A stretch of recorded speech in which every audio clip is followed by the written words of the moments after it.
So welcome to today's public information meeting from the TNRD Emergency Operations Center. This is for Adams Lake and area residents regarding wildfire activity in your area, as well as recovery information for residents in that area. My name is Colton Davies. I'm the information officer for the Thompson-Nicola Regional District Emergency Operations Center. Speaking to you today located from our EOC headquartered in Kamloops, which is situated in the unceded territory of Tecumloops to Secwepemc within the unceded ancestral lands of the Secwepemc Nation. And I'm just going to ask as well for panelists to make sure your mics are muted unless we're getting ready for you to speak.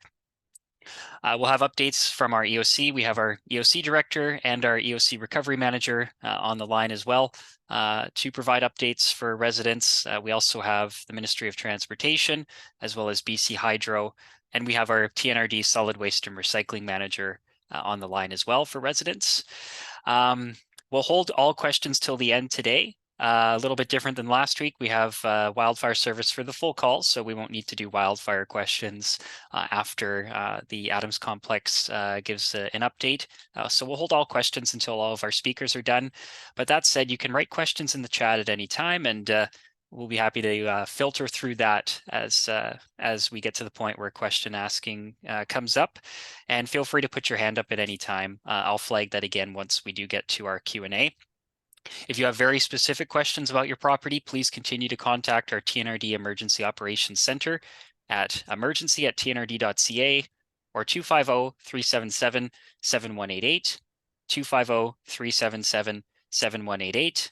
Specific one-on-one questions, we're happy to help you through questions you might have, but hopefully we can give a lot of general information that answers a lot of your questions. And of course, we're happy to hear if you do have specific questions as well.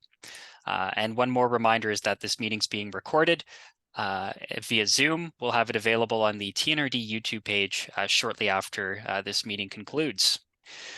With that, I'll turn it over to our Emergency Operations Center Director, Kevin Skrepnek, who will give a brief update from our TNRD EOC. So Kevin, please go ahead.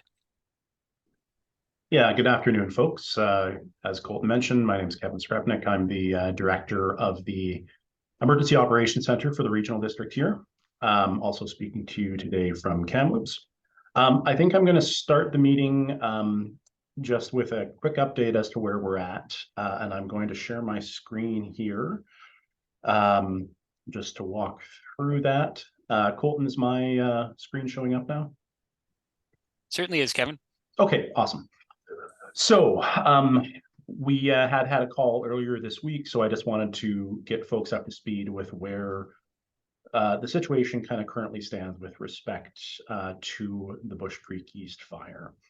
I'll try to zoom in a bit here. So a lot going on this map, so I will just try to walk folks through it a bit here. The purple area you're seeing is the current fire perimeter, and as Colton mentioned, we have Mike McCulley from BC Wildfire, so I'll let Mike speak to fire activity in that perimeter, etc. But just to kind of get you in relation to what we're looking at here. So what has changed in the last few days? Obviously, you know, we've seen a bit of a shift in the weather. That's been quite useful in terms of reducing some of the activity we're seeing out there. And concurrently, we have had some of our evacuation orders move to alerts. The biggest one being down here, if you can see my cursor, is for Turtle Valley. That was done in a bit of a phased approach. So about half of that area went to alert earlier this week. And the rest of it went to alert, I believe, 2 days ago. So everything in the Turtle Valley and TNRD's jurisdiction is now under alert. I will note, though, and I'll zoom in here a bit, that this section here, before you reach the Squilax Angman Bridge, is actually in Little Shuswap, Squilax to Secwepemc. IR number 2 is this section here, and that does still remain on order. So it is just the TNRD sections of Turtle Valley. So for folks who want to get in and out of the Turtle Valley, they need to do so using Skimikan Road. We don't want folks going up the Squilax Turtle Valley Road off the bridge, and obviously there's a significant checkpoint there. So the areas that remain on order in TNRD with respect to this fire If you see my cursor down here, you'll see this cluster of properties here. These are boat-in properties kind of on the western end of Little Shuswap Lake that are in TNRD. The other properties this way, you can see shaded differently. This is within Squilax to Sipakulu's reserve. And we do still have the TNRD properties on Locan Bear Creek Road, 12 properties in total up in this area. Those are still on order. And then, of course, we've got the main stretch, both the mill within the village of Chase and then the TNRD properties primarily on Holding Road and in that corridor. We have had some conversations with Wildfire about the states of the orders going into the long weekend. There is going to be a discussion tentatively for this afternoon with ourselves and the other governments in the area discussing with BC Wildfire. We're optimistic that for Locan Bear Creek and for the properties on Little Shuswap, that we could be looking at moving those to an alert later this weekend, but we'll have official word on that likely later today, if not early tomorrow. In terms of the section on Adams Lake itself, south of the mill, essentially to the Holding Road Bridge, that is going to depend on progress from BC Hydro and MOTI, basically in terms of getting that road clear and safe. And we have both those organizations on the call today to provide updates. I think that's it from the EOC. As Colton mentioned, we are operating 7 days a week. If folks have specific questions, your best bet is probably to contact us directly, and I think Colton will have that information in the chat.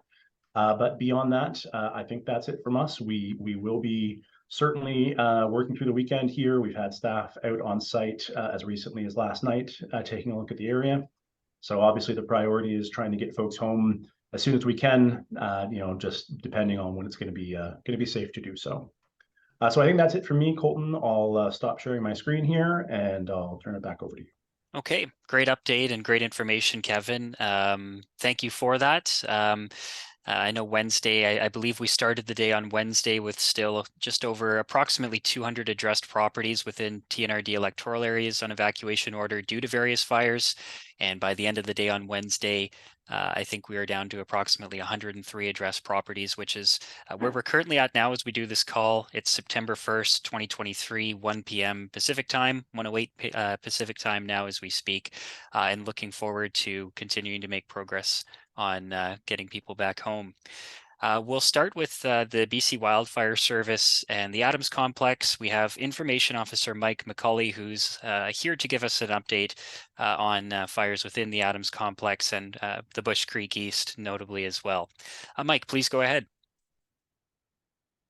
Hey, thank you, Colton. I really appreciate that. Again, yeah, Mike McCulley assigned to the Adams Lake Complex. I can't stay super long, Colton. I'll give my briefing and stick for a little bit, and I do appreciate some flexibility there. So I will just share my screen quickly. Please let me know when it's not open if you could. Mm-hmm.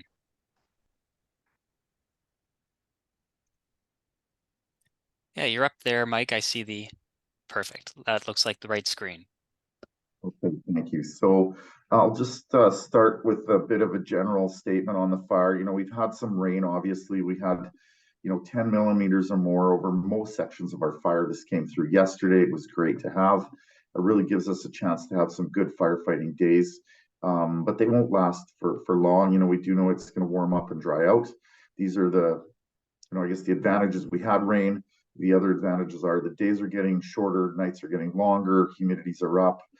These are all good news stories for us. Temperatures are more seasonal, but we're far from out of the woods on any of the fires we have, and including this one in British Columbia. We will see the drought. We have big drought here, and everybody's aware of that. But we will see our indices start to climb again very quickly. That's happening as we speak. It's warm and dry again, so we have good days, but they won't last, and we're going to get the work done while we can. So just a bit of a general notion on the fires that it has not grown significantly, obviously, through the rainy period and through the last several days. I think I will start just with the numbers, still around 43,000 hectares in size. We know there's a little bit of growth down up by Sorrento, which I'll talk about in a moment. But the challenge again with this fire is just the mapping, this jagged, really broken perimeter. There's always going to be ups and downs in the mapping as we get it. Again, it always takes a human person to interpret any layer that we have, whether it's a helicopter track around the fire or a satellite image. So still around 43,000 hectares in size. a large contingent of firefighters on this fire. We have approximately 330. It bounces around a little bit on any given day, but that's the rough number. Still around 75 pieces of heavy equipment, mostly from local contractors, which we're very grateful for. They're a huge part of our effort. Always they're out on the front lines side by side with us. And around 80 administrative staff, including an incident management team. And most people will who are from the area will notice our large fire camp in the community of Chase. That supports not just this fire, but also the Rossmore Lake fire. Between those two incidents, we have around 700 people in that camp. So it's a big one. It's a tough logistic piece to pull off, but we're here and we're working hard on these fires.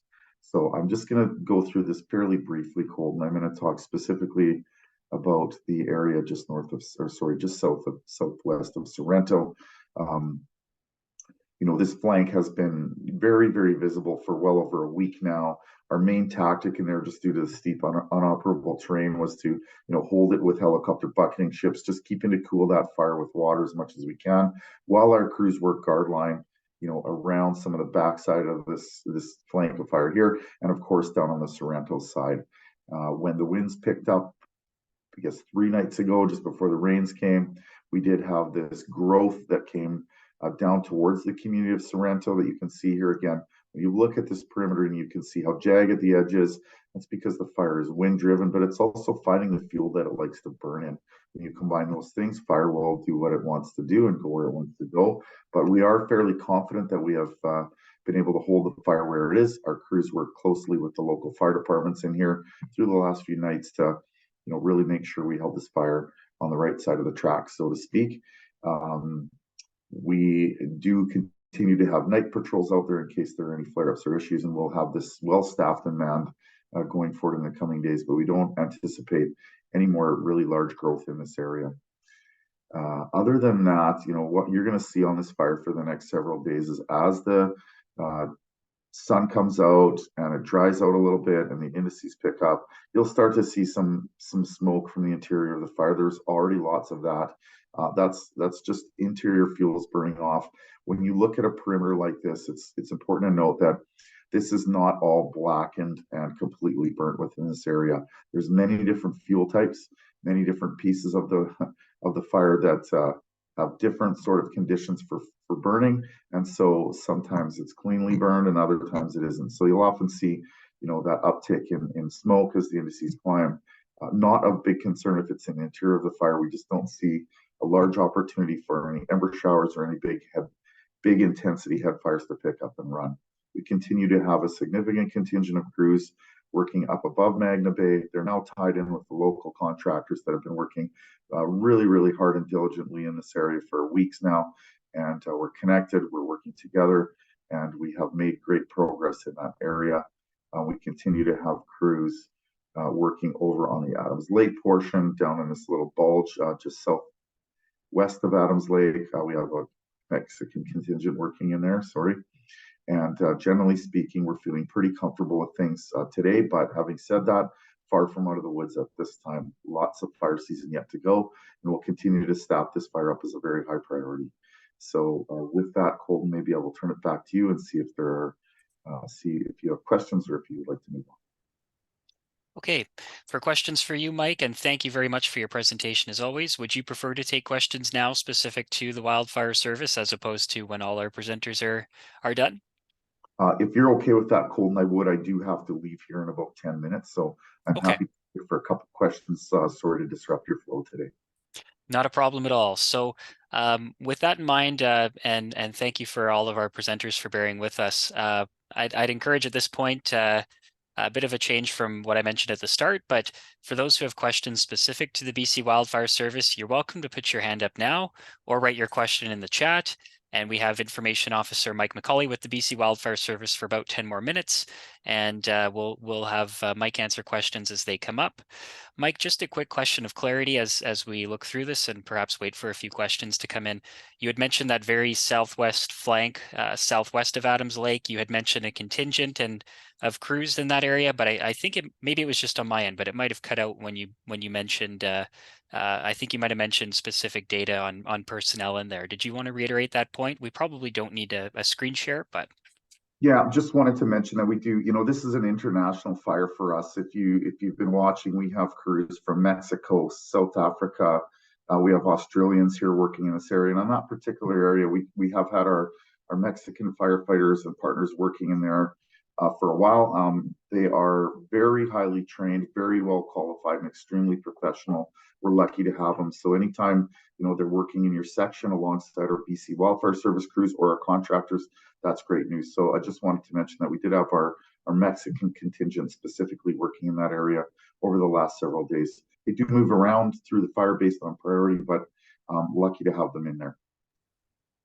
excellent. There was a two-part question in the chat from Tracy. I'll probably there's a part of the question about piloting or passes. Our EOC can get to that once we're done with our presenters, but I'm not sure if this would be a wildfire service question about authority for opening Adams Forest Road.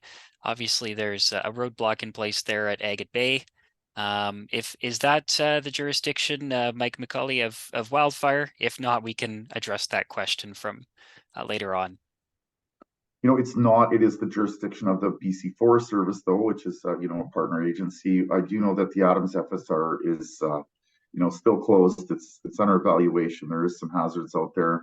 It's got some specific terrain issues and of course some rainfall shutdowns that have been impacting it. But certainly that's and there's fire risk as well. So there's multiple things going on that FSR that need to be addressed, including geotechnical, rainfall shutdowns, wildfire risk, and other things. Okay. There's a question from Haruto here on have BC Wild. Mike Haruto says that he appreciates Mike and the Wildfire Service work with local contractors, and asks if there's been any if crews have been able to access north of Holding Bridge onto the west side of Adams Lake to assess danger trees. Is this area okay from Wildfire's perspective, and are we just waiting for the bridge fix for the evacuation order? So really the part of that that maybe you could answer, Mike, is how is that area between really the Holding Bridge north to about the Interfor Mill looking from a fire danger perspective? Yeah, so things have improved certainly, but I know that the command team, and as Kevin mentioned earlier, we're looking at that really closely hour by hour. There's been meetings last night, again this morning. They're in constant communication, so there's still risk, but we are looking at it. We're looking at it really, really closely. We do feel that risk will subside soon because of the work that's been done, but for now, there's still a risk in place.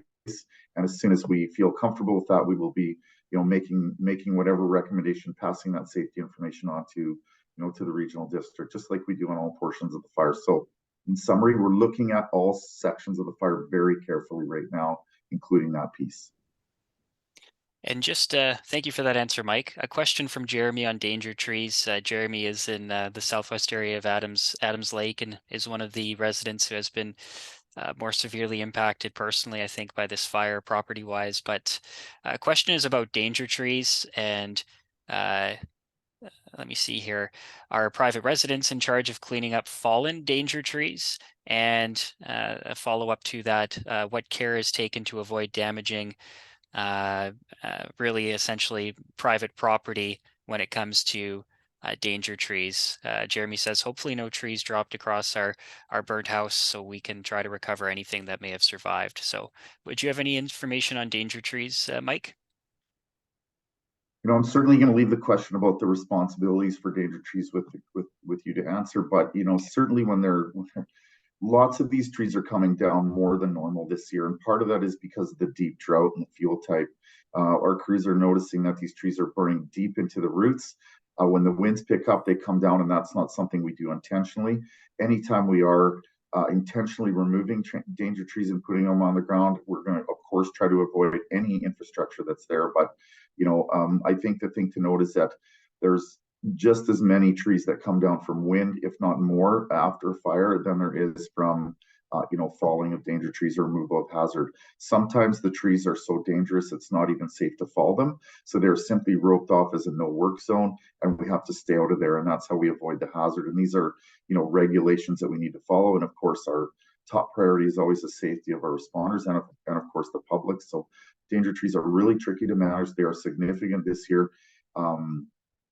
We've seen cedar trees through this area that look and feel sound. They seem like they're not on fire. They pass all of the assessment tests. Then when you touch them, they're actually hot because they're burning on the inside. There's very, very unique conditions this year that allow us to, that necessitate us to proceed with extreme caution. Very dangerous, and that's obviously been proven through some really tragic incidents earlier this year. Yeah, certainly, and great point to make about with the drought affecting danger trees too. Thank you for that, Mike. There was a question from Ron about the decision to let 2 original fires burn. I think that means Bush Creek East and Lower East Adams. Why were they not contained 8 weeks ago, I think is what that means to say. I don't know if Mike is the best person to speak to original response many weeks ago, as Mike is one of the rotational information officers, if I have that correct, for this fire, and I could speak to what's happened recently. But I will note, Ron, that there is contact information on if you go to the Bush Creek East Fire Incident webpage. I did mention this Wednesday as well. On that page, there's contact information for the BC Wildfire Service. There's a phone number for the Adams Complex and an email. That may be one of the questions at this point that would be able to get in the right hands if you take it through that channel and use that contact information. There was one other question that I see for you, Mike, and a question from Frank about the status of the fire above Agate Bay. I suppose this would ask specifically about the most northern west flank of the fire in proximity to Adams Forest Service Road. Yeah, I mean, it's been smoking away there, but really no big growth in the last little while. We don't see any massive significant change in that section of the fire. All fire behavior has been relatively calm. Again, the most busy and visible section has been near Sorrento, above Agate Bay. Lots of hot spots in there. Of course, there's still fire on the land, but no large front, no large, high intensity head of a fire moving in any direction. And maybe Colton, I appreciate the answer you gave on the growth of the 2 fires. Thank you. I just wanted to talk about initial attack quickly. When we're fighting fire, we have historically around a 95% initial attack success rate. But what that means is 4% or 5% of the fires, aren't successful in containing right away. 95 is a high rate. You don't hear about those fires often. Unfortunately, it's the 5% that do become the large fires. And certainly, when it's drought conditions, high winds, extremely challenging like it is right now, that average probably drifts down a little bit. So no matter what we do, there's always a percentage of the fires that, as much as we would like to contain them, we just can't. Often by the time we get there, they're well beyond the capacity of a quick initial attack. So I know that's not the exact answer he's looking for, but I did want to sort of frame out how that piece works from our end. Thank you for the clarity and that extra information, Mike, and the detail that you are able to go into. I see a hand up from Susan Edgell. Is that for Mike, Susan?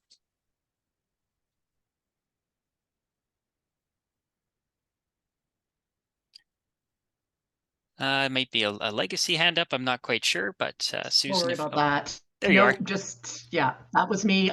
I apologize. Yeah, we're just waiting to talk at the end there. Yeah, we're good. Sorry about that. Not a problem at all. I don't see any other questions in the chat for Mike McCulley, Information Officer with the BC Wildfire Service at this point. There have been a number of questions that have come in, which I'll get to, which I believe might be best for the TNRD Emergency Operations Center. But Mike, did you have anything else to add? I don't believe we have any other questions here. No, just thank you for the opportunity to speak and to be here. And, I know it's extremely challenging after a fire moves through. I'll be thinking of all of you, and, good luck moving forward with recovery. It's always challenging, but I'll be thinking of you. Thank you. Well said, and thank you for your time as always, Mike. Mike McCulley, Information Officer with the BC Wildfire Service. We always appreciate your participation, helping answer residents' questions and giving updates on fire response and activities on the Bush Creek East fire in particular here. we'll keep going down our list of presenters who we have. Next in line, we have the Ministry of Transportation and Infrastructure. Danny Morris is the Operations Manager for Service Area 13. That would cover an area for MOTI that includes Chase, Vernon, a number of communities in between, including the area we're talking about now. Danny, please go ahead and thank you. Thanks, Colton. Can you hear me all right? Sounds great from my end. After we had a call this morning, staff were out on Lokenbear Road and reported back that on the low side, the danger tree assessment and the danger tree falling has all been completed. On the high side, there's a 3-kilometer section there where the assessment has been done, but the falling hasn't happened yet. They tell me that they'll be in there tomorrow and they'll have that 3-kilometer section completed by tomorrow night. So I don't know who opens Lokenbear. I guess the orders would have to come off first, but we will be out of there after tomorrow. As I mentioned earlier this morning, Holding Bridge is now open to single lane alternating traffic 24/7. There will be traffic control on that bridge and absolutely no stopping on it. Have a look around. As for that, all our other structures up in the shoe shop there have been inspected by our bridge area manager, and he's reported back that they're all good to go. So. Okay, excellent information, Danny. Thank you very much for this update for roads in this Adams area. Kevin, I see you have a hand up. Yes. Yeah, so just to dovetail on what Danny was mentioning there. So if we do move ahead with resending the order for Lokenbear Creek, the section that Danny was talking about where there are still some danger trees that need to be addressed, that's over on the east side of the road in the CSRD. So we might still look to lift that order tomorrow before that work's been done, because folks could still access their properties coming in from the Chase side, and we would just have a checkpoint set up so that folks couldn't go further down the road into where the danger trees and stuff are, over to the side where it intersects with Holding. So yeah, but appreciate the update from Danny, and good to know that the road in its entirety is going to be buttoned up soon here. Okay, thank you for that addition, Kevin. And yeah, certainly locals would know the low and high side, and obviously it's cross jurisdictions part of Lokenbear Creek Road, with the TNRD accounting for most of it, but the most eastern part of that road, close to Holding Road, being within the Columbia-Shuswap Regional District, and that's where the order or alert area would fall under the jurisdiction of the CSRD. Roads in any regional district in any rural area are the responsibility of MOTI. Thank you for the update, Danny, and we'll keep you on the line for any questions that may come up as we move along here. That's Operations Manager for Service Area 13 of MOTI, Danny Morris. We'll move over now to BC Hydro. We have BC Hydro on the call for an update, and Senior Field Operations Manager Ryan Angman, I believe, will be able to provide an update for us today. Fantastic. Yes, thank you very much. It's Susan here with BC Hydro Community Relations. Just to let you know that we are making some really great progress right now, both at the Shuswap and at the Adams Lake area as well. We are having some difficulties, of course, with some of the rocky terrain, so it slows things a bit, but overall things are going well.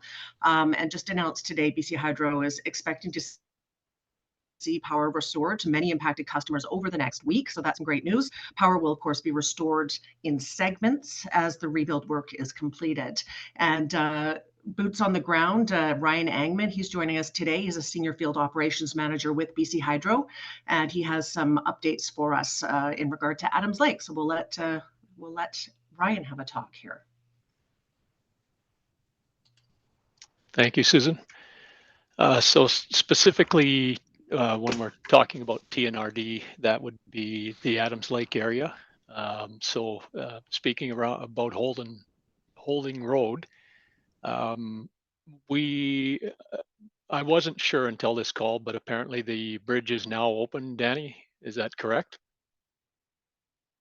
That is correct, to single lane alternating. Okay, excellent. Yeah, we were hoping to get in there this morning, but understood that it was still closed, but that was just to facilitate moving the crane apparently. So anyway, we've got about 3 days of excavation work for poles in that area. And then, well, we'll at the same time, we're going to be mobbing poles and equipment in. And we're going to start to work this afternoon on placing poles on the south end, the farthest south end of Holing Road. So that will be a focus going forward here once we get power restored up to Holing Road. We're working on that. That's coming in the next few days. Will be restored up to Adams Lake, or sorry, to Adams River on Squilax Anglemont Road. And then we'll begin the process of restoring the power up to Adams Lake. As Susan alluded to, we do have some issues. We got about 80% of the pole holes completed between Squilax Anglemont Road and the Holing Bridge. We have some rock excavation that's going to have to take place here to facilitate the last of the holes. But rest assured that will happen as expeditiously as we can. As I mentioned, we are going to start to replace poles from the south end of Holing Road and work our way north. And as that gets done, we'll start to move more crews in. And when we get the opportunity, we're going to move crews in once all the holes are in place north of the bridge to begin the restoration efforts up there. But one thing Susan didn't allude to is in her update, she said that most power would be restored within the next week. That unfortunately doesn't apply to Adams Lake. We've got close to 2 weeks, or about 2 weeks of work there. So we're shooting for the 17th for re-energization, which is just over 2 weeks out. Right now, that's just a target that we have, and we're hoping to get the work completed sooner than that. As far as the TNRD goes, I don't think there was anything else that I can really update you on. So that's all I have for an update today. Great information. Thank you very much, Ryan. Ryan Angman, BC Hydro Senior Field Operations Manager, and thank you to Susan Edgell as well, who has been on all our calls providing updates. BC Hydro Stakeholder Engagement Advisor. We'll keep you both on the line, and we'll let you take any questions once we get through a couple more presenters here. We have 2 TNRD staff members who will be giving separate updates. So this may be more impacting residents who have specifically suffered impacts to their property, whether structure loss or otherwise, or had a prolonged power outage, of course, in an order area. So we have Adriana Mayu, who is the TNRD Solid Waste and Recycling Manager. Following Adriana, we'll have Dale Kronebusch, our TNRD Recovery Manager, who was also on the call last week as well. So Adriana, welcome to take it away. Thank you very much, Colton. Can you hear me okay? Sounds great. Wonderful. Good afternoon, everybody. Thanks for having me here. I'm from the Solid Waste and Recycling Department and wanted to give an update to residents who have been evacuated for a prolonged period of time, that we have organized a fridge and freezer collection. So if you have an appliance that had food left in it and that food has now spoiled, we will be doing curbside collection of those units in the Adams Lake area on the southwest side. The collection days will be September 6th, 8th, and 11th. If you'd like to participate in that program, we'd like you to register for pickup ahead of time. You can call us directly at 250-377-2596 or email us at recycleright@tnrd.ca. And what you'll need to do to participate is, first off, if you feel it's unsafe to open your fridge or freezer, is seal the doors shut with duct tape so it's nice and secure and that the doors aren't going to open. Label the appliance as contaminated with large print on the front of the unit. Make sure you've registered for pickup with us. And then for whatever day you're participating in, bring that unit to the end of your driveway, to the public road on collection day, and then we'll have it picked up and removed. And we would encourage you as well to make sure that you check with your insurance provider if you might have replacement coverage available for that unit. And if you deem it safe to open your fridge or freezer, if you intend on possibly keeping that unit, we would like you to double bag any of the spoiled food from the units and dispose of that as regular garbage. And then you can keep and continue to use your appliance. If you do miss the curbside collection event, we will accept units at a TNRD solid waste facility for a limited period of time for free. As you can imagine, we like to deal with units that have spoiled food in them rather quickly. So if that's the case, please call the TNRD to make arrangements and we can prepare for the arrival of that unit. In addition, as you return home, there's different debris to deal with, and we've outlined where you can bring specific material types in the welcome home package. There's a solid waste disposal information package that's been put together, and that's located on the TNRD website.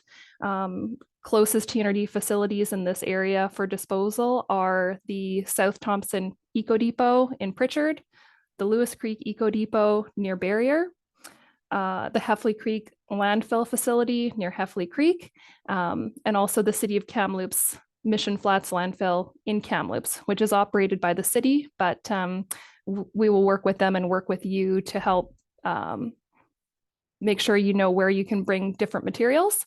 We also operate the Agate Bay transfer station, but that site only accepts bagged residential waste. So if you have other materials, they'll have to flow to those other locations. In addition, there might be some folks using facilities that are operated by the Columbia-Shuswap Regional District, which includes the Scotch Creek Transfer Station, the Skameakin Transfer Station, and the Salmon Arm Landfill. If you intend on using those facilities, please contact the Columbia-Shuswap Regional District for further information. Thank you. Great update, Adriana, and great information on fridge and freezer removal. It's part of the process, certainly, for residents in an area like Adams Lake that have had a wildfire experience like this. There was one question in the chat, and I was just going to mention this from Ron.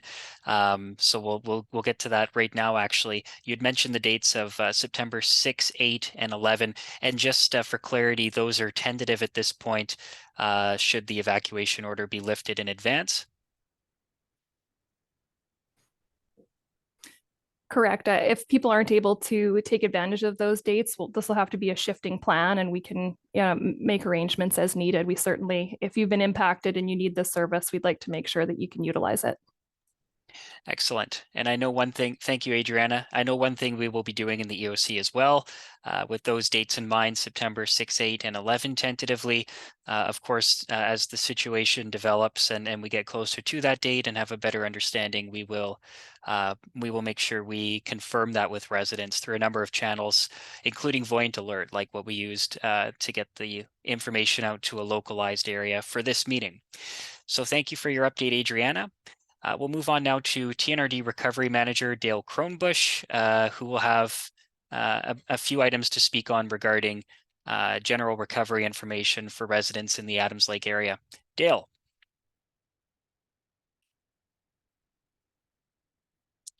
Looks like you're off of mute. We'll get you to come back off. I can see your mouth asking if we can hear you, Dale. I can't hear you at this juncture. Perhaps we'll have to try going back to Dale in a moment, unless we can't get the audio figured out in just a moment here.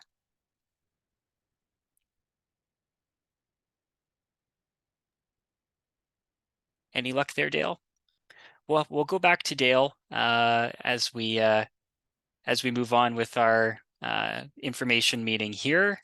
I know a number of residents have been in touch with Dale directly. He has been in touch with residents who have had structural impacts from the fire. We'll put the contact information in the chat as well, just to be sure.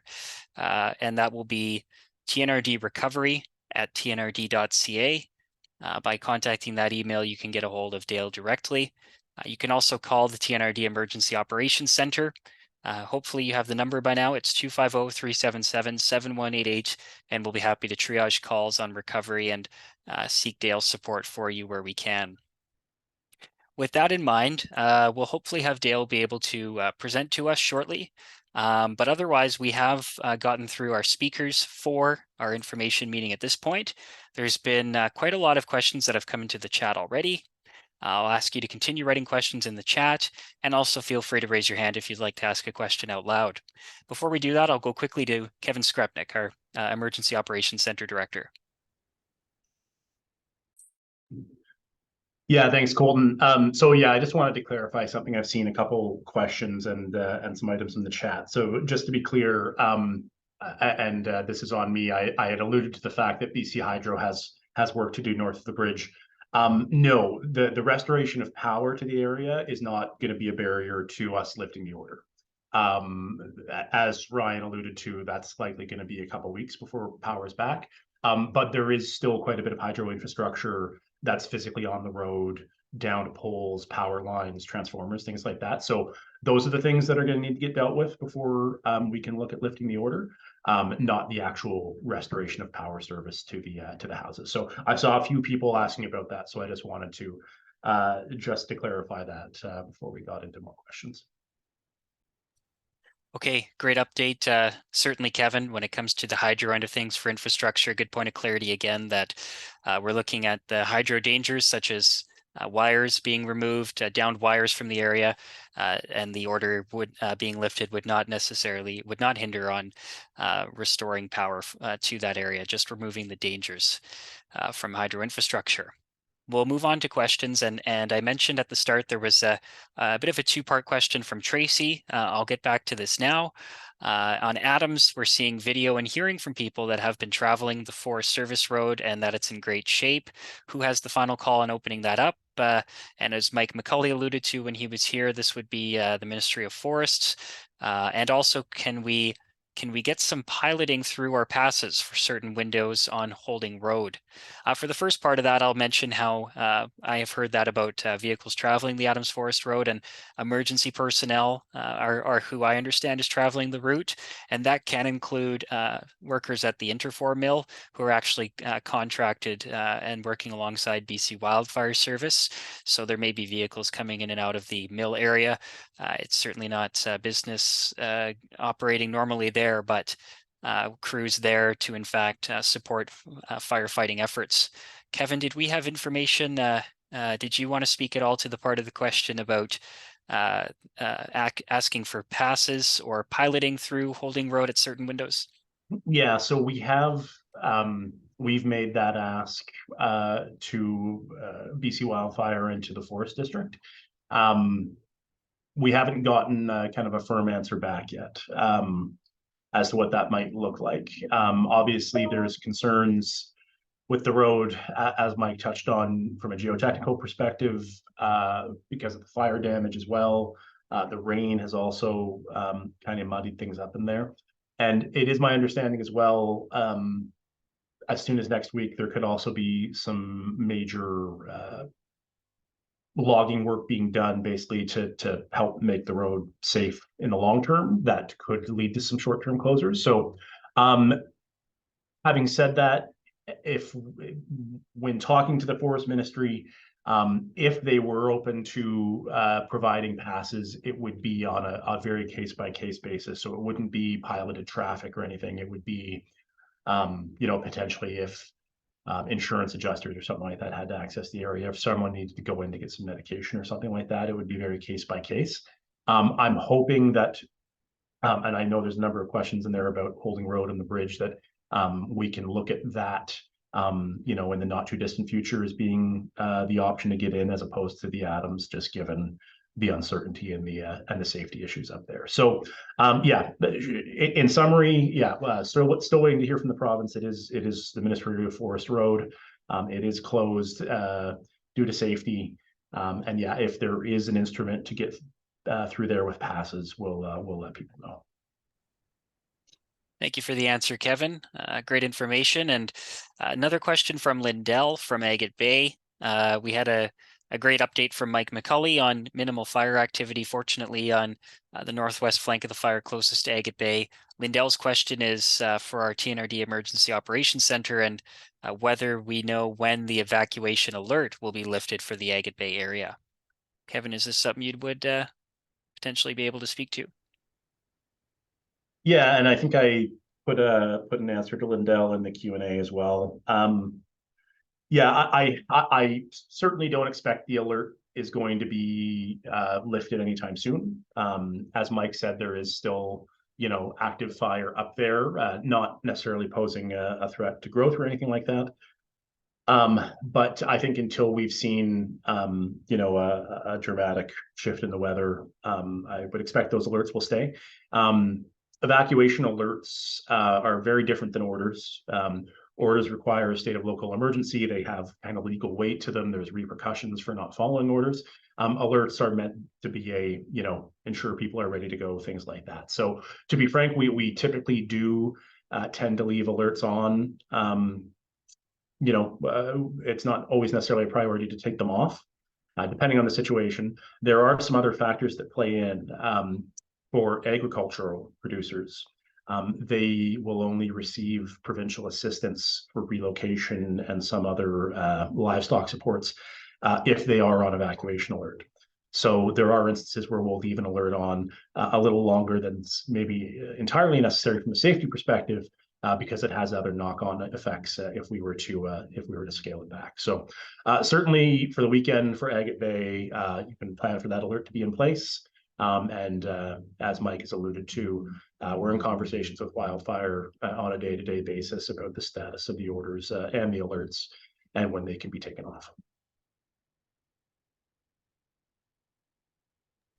Thank you for that update, Kevin. A question as well, this might have been for Dale. We have dropped Dale off the call for the time being. Again, we can contact Dale at tnrdrecovery@tnrd.ca. The question coming about, I'm going to have to scroll back to find it now.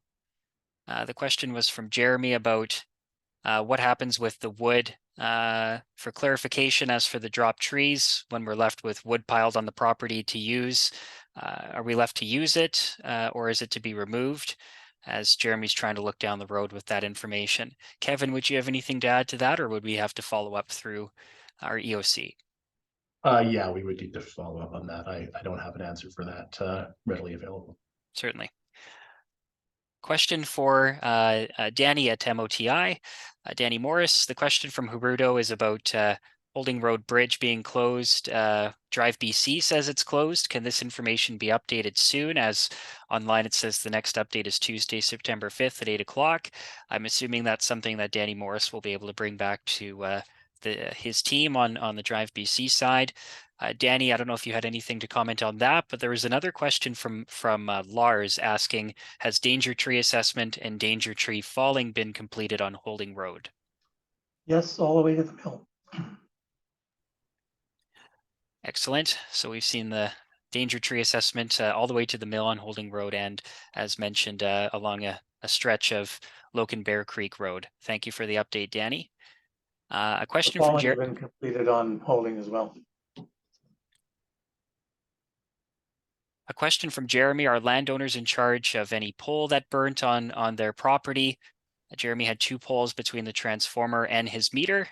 That might be a question for BC Hydro. I don't know if Ryan or Susan may have information on that. I can certainly take that question. So the only question I would have is does any of the poles, the pole that's in question, have your meter on it? Because if it has your meter on it, that is your responsibility. All of the other poles would be BC Hydro's responsibility, and we will get to those as quickly as we can to get that cleaned up. Thank you for the information, Ryan, and hopefully that's helpful for Jeremy. A question for Susan as well, and this may be for Ryan, is who's responsible, and maybe we've just gone over some of this. A question from Gerudo responsible from structural protection on power poles pre-wildfire? Is that a BC Hydro, or is it shared with BC Wildfire? Well, once again, I'll take that question. We are responsible for our infrastructure. BC Wildfire will assist us in certain circumstances, but they're pretty busy doing what they need to do. So it does fall on us. And over the past few years, quite a few years, we've started to do some grubbing and actually putting retardant on poles. That being the case, that it's one of the things that we really we can't do to every structure we have out there. So we have to do it in an approach where it makes the most sense, and we take that quite seriously. And then we also we use BC Wildfire as a resource for what activity of fires looks like, and that's has a lot of how the basis of how we make the determination whether we're going to do the grubbing and retardant application. Thank you, Ryan. We have a number of questions that continue to come in, and we'll hold these for right now. We do have Dale Kronebusch, who we have on the phone.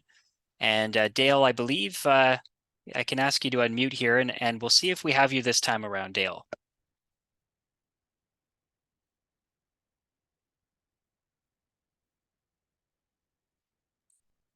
And I see 803-088039. Okay, now I'm unmuted.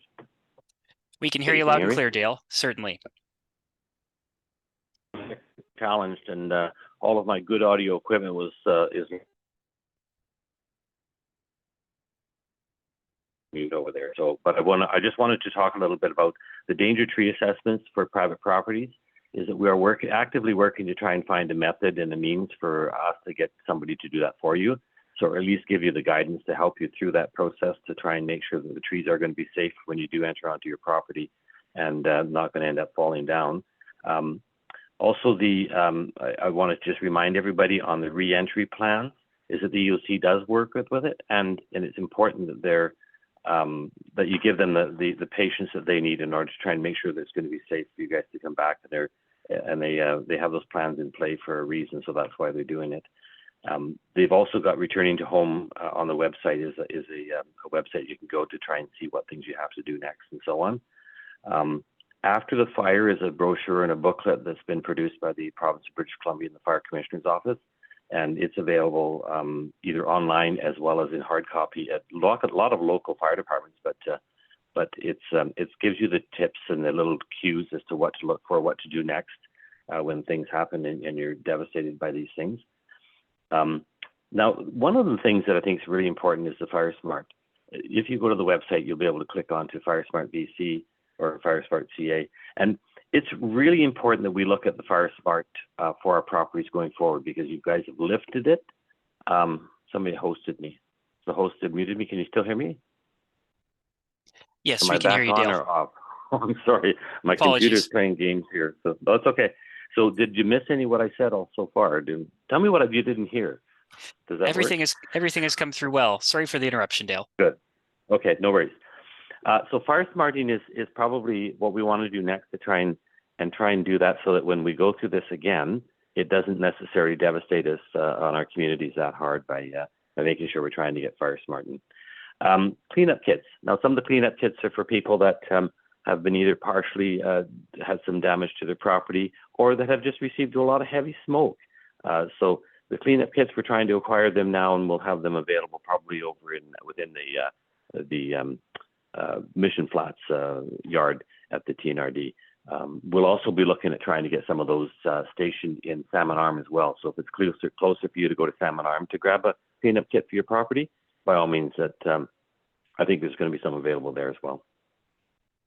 Any questions, Colton, as I'm here for it? Okay, excellent updates, Dale, and I'm glad we're able to get you on the line. There is one question that's come in from Haruto. Haruto says, Adriana, great update on the fridge freezer program for residents in the affected area. And there's a comment about some older residents potentially having trouble moving large freezers to the curb on larger properties. And the question is there an opportunity to assist members of our community with physically moving freezers or fridges for that matter? Would you have input on how residents would go about that, Dale? Yeah, the way that we've done that in the past is we've gotten through with having other community members much more younger and robust that we're able to then give a hand to all the community members there as well. But do remember that once you phone in to get the phone number and you have a scheduled date, that's when you want to take it out there. Don't take it out over the night before any of that stuff, because remember that a lot of wildlife is out there just waiting, and they can smell that a mile away, and it's a real smorgasbord for them. So it's messy, but it's also dangerous to have these folks, these wild animals right on your property feeding onto the fridges and freezers. So. And Adriana, I know you also addressed that question in the chat, and for the sake of the audience that might not be checking the chat, did you have anything else to add? Thank you. Just that if folks have an issue getting the appliance from their home to the end of the driveway, if they're able to put it in a location outside that's accessible, we can accommodate that as we're able to. Another question that has come in, and perhaps this is for our TNRD Emergency Operations Center from Angie, just looking for clarity with Holding Road now being open to single lane traffic for residents. Let me see if I can capture the rest of the question here that came in. As I managed to scroll away from it here. The question is, can you please give us a date when Holding Road will be open for residents? Pardon me. Danny, did you have any comment on that? Or perhaps this would be for Kevin in our EOC? I think it'd be for Kevin. We didn't put the order on, so. Yeah, so Danny's reference to Holding Road being open to single lane alternating, so that's for the response traffic and the work and BC Hydro stuff like that. So yeah, there is still the evacuation order on not only ours, but of course to get into that area, you also have to travel through Columbia Shuswap as well as Squilax to McCulley, Little Shuswap. So that's what we're trying to get hammered out here is now that the bridge is open, there is still work that needs to happen north of the bridge. Danny had mentioned that the danger tree falling has been completed. There's still quite a few trees on the road that need to be removed, things like that. So I know that's the time frame people are looking for, and we were optimistic we would have that for today. I don't think we do, but I was just in the process of answering a question from Amber here in the Q&A chat. Yeah, like I mean, I would say at this point we're talking about days, certainly not weeks in terms of that order being lifted. But that does have to happen in coordination with ourselves, with the other agencies in this call, and with the other governments, both local governments and First Nations in the area. Yeah, I would not rule out that happening later this weekend, but it will depend on what's going on out there. I was on site last night at the Holding Bridge. Like I said, still quite a bit of stuff on the road north of the bridge, trees, power lines. And while I was there, actually a danger tree came down probably 20 to 30 meters away from me and actually started a new fire just downstream of the bridge. BC Wildfire was on it immediately, but I think it just illustrates there's still quite a bit of hazards there. So cognizant that folks want to get back.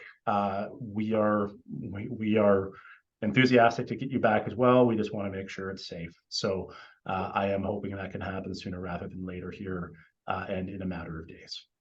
But having said that, as Hydro has alluded to, there would still be a power restoration gap. So power wouldn't be back yet. And we can look at what support might look like from the province for folks who might not want to go back until their power has been restored. But that's a conversation that we're still looking to have with the Ministry of Emergency Management and Climate Readiness. Thanks for the update, Kevin, and good to get that on the ground information as well in terms of some of the dangers that are still present with danger trees in particular that you mentioned.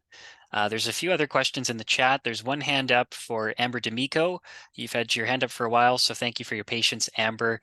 You're welcome to unmute your mic and go ahead. Thank you so much.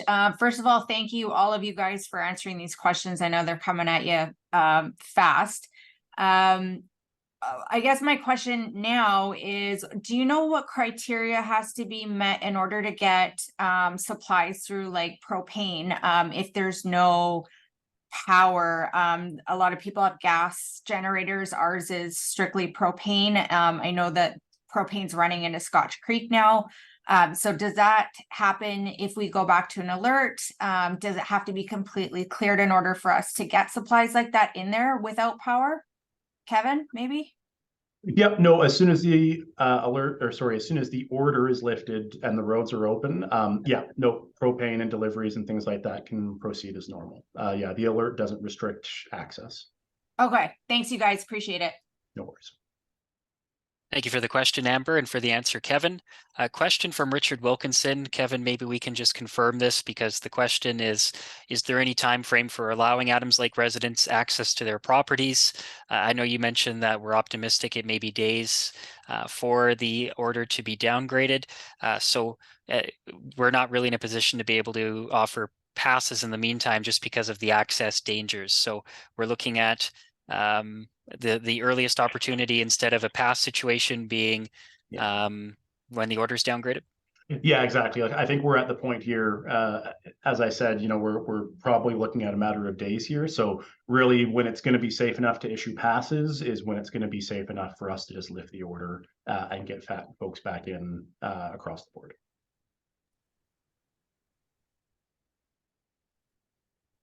Thank you for the update, Kevin. I'm just going to scroll through. We've had a number, for the sake of everyone who's on the call right now, I'm just going to take a quick look through some of the questions in the question and answer section that's separate from the chat to make sure that everyone's getting the information if these questions haven't been addressed in our discussion so far. Again, as Kevin mentioned, we're hoping to get a time for access, an update on a time frame in the next day or so on access into the holding road area all the way to the mill. Squilax Anglemont Road, Locan Bear Creek Road, also a factor within other jurisdictions for access to that area. As Kevin mentioned, Little Shuswap Band, Columbia Shuswap Regional District with orders in place on the way to Adams Lake as well. There's currently no open route, as Kevin has mentioned. Ideally, as he's just mentioned to everyone for clarity, we can, the TNRD EOC, get the order lifted soon and passes not be needed for residents who remain on order in the Adams Lake area. Mike asks if Holding Bridge has single lane access. Danger tree assessment is complete on Holding Road. The only box to tick off for owners to return is hydro removing wiring along the road for safe travel. And that would be along the right lines as has been talked to.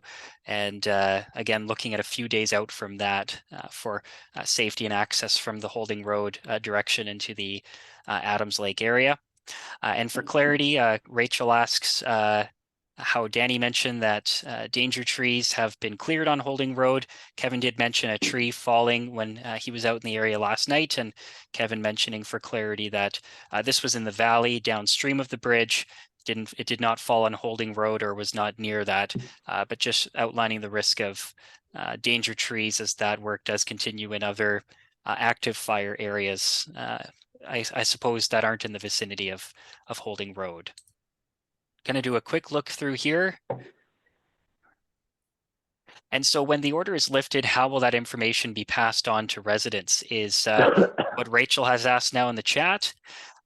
Certainly, and Kevin might be able to add on to this, but we have a number of channels where we do let residents know. The first thing we do is post that online on tnrd.ca/emergency. An order being downgraded to an alert would show up under our current events on that page. We do email that out to those who are on our email distribution list. We'll post that on our social media as well. And of course, we'll send out a Voyant Alert notice to those who are signed up through Voyant Alert, who can either receive a Voyant message from us via text message, via the app. You could receive a Voyant Alert via email or by voicemail to your cell phone or landline. If you weren't on the internet, that would likely be a helpful option. Kevin, did you have anything else to add about how we inform residents of an order being downgraded to an alert? No, I think that covers it, Colton. And I guess just on that subject, you know, as soon as the criteria, you know, have been met, as soon as it's safe to get in, we will do that as soon as possible. So the fact we're going into a long weekend or things like that, that's not a factor. I don't want people to think that this is going to wait until Tuesday if it doesn't need to. Yeah, the moment it's clear to get folks back in, we'll make that happen as soon as we can. And a question from Angie is for Susan and or Ryan at BC Hydro, maybe just seeking clarity. Angie's asking for an update on how long it will take to remove wires and poles from Holding Road. Hi, I'm hoping Ryan might have some more specific information on that one if he's there. Yeah, no problem. So at this point, we hadn't got eyes on it for some time since the danger tree assessment and falling has taken place. So it sounds like there is a significant amount of trees that are maybe have been fallen on top of our infrastructure that was on the ground already. So at this point, I can't give you a firm idea of what that's going to look like. I'll have to take that away and see what I can find out about that. And a question with a hand up is from George and Margaret Ziroff. Thank you for your question, and you're welcome to go ahead when you're ready. Okay, thank you. My question is just concerning the fridge and freezer collection September 6th, 8th, and 11th. At this point, we're evacuated. So, I mean, that would be nice if we're all in within that time. But, you know, and I think the point was made that it may be delayed. But just wondering, how's it going to work if people can't get into their properties? Thanks for the question, George. I think I'll reiterate, and Adriana, feel free to jump in if you need as well, that these are tentative dates. So the scheduled dates of September 6, 8, and 11 would depend on the order being downgraded to an alert and residents being able to access their property and being able to deal with fridges and freezers. And as mentioned, if those are the dates that end up being confirmed, we will have confirmation in advance of September 6th. At the very latest, residents would be informed by September 5th through different channels that we have, Voyant Alert, our website, our social media, our email distribution list, and we may have other means as well to get in touch with you. And if the dates do end up needing to be pushed back, which would mean that the order were still in place, we would certainly let residents know on any changes to that tentative timeline as we get in advance of September 6th.